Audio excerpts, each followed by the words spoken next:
Now, the potential fight everybody seems to be talking about is your fighter Amir Khan possibly facing Floyd Mayweather.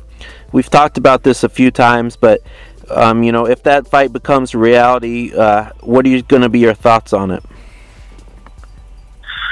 Well, I've spoken to Amir, and I'm very candid, very honest with him, and I let him. I really imposed on him what he was going up against.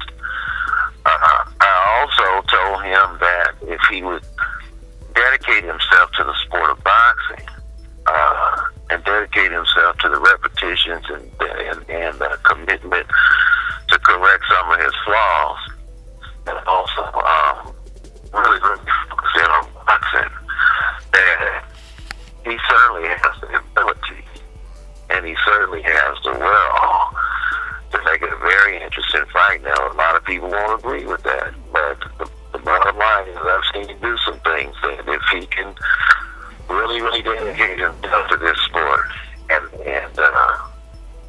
he's done that to his credit. He's done an 8-week mini camp. He's staying in condition. I think the rest is good for him. I think all fighters who've been going 10, 12 years straight should have a period of rest.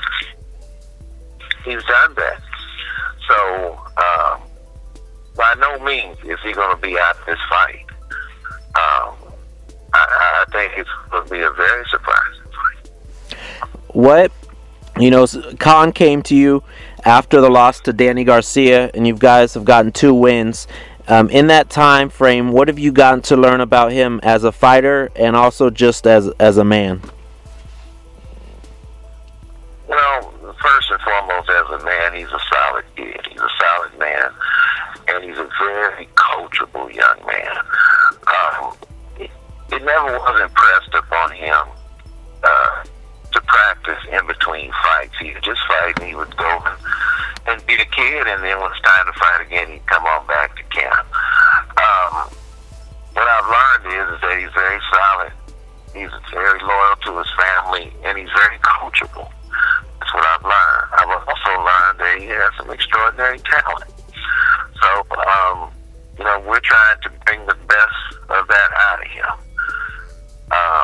Just like my number one horse, just like his extraordinary talent, he continuously works on it. Andre constantly works on his talent, and we're just trying to get him there too. And I think if he continues to go in the direction that he's been going in, that he'll have the last say on all his critics and all the people who have written him off. He'll have the last say.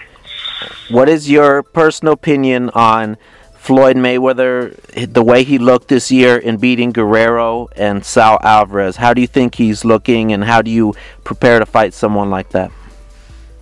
Well, look, he's looked phenomenal, right? He stepped up to the plate big time. He reminded everybody why he's the best and that he is the best.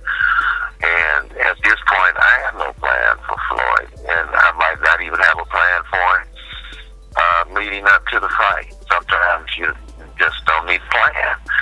You need 2 plans. You don't need a plan, 2 plans. So, I'm right in the midst of that right now. Right now, the fight hasn't been confirmed, so my mind is not on it now. The fight has been confirmed.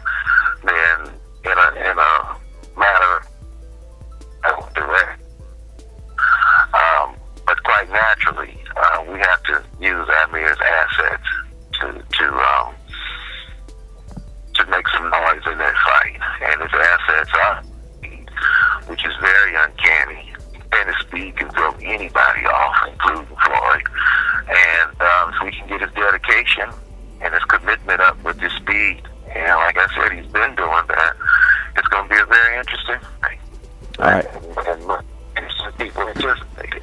All right, good stuff, Virgil. Thanks a lot for your time, man. I'll talk to you soon. You're welcome. Bye.